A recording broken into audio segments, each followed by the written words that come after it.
Okay, so here we are at OnePeak Medical, and right now we're getting ready to do a PRP of the scalp. PRP stands for platelet-rich plasma, and it is a wonderful procedure. Again, we draw the blood in a tube like this, and it separates the red blood cells from the platelets that are at the top. And platelets, what they do is they're filled with hundreds of growth factors. So we put them underneath the skin in different areas of the body to help rejuvenate the area that we're treating. So today we're actually going to be treating the scalp. We want to have the person that we're putting the PRP under the scalp, we want them to have more hair growth in that area. So if you have premature balding, maybe as a female your part line is getting too wide, possibly you're having hair thinning. There's a lot of medical conditions, specifically hormonal conditions, that can cause hair loss.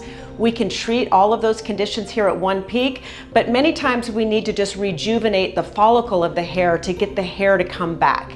So that's what this procedure is about. We like to do 3 procedures 1 month apart. So usually after 3 procedures, because the hair follicle is in a 90-day cycle, we start to see regrowth.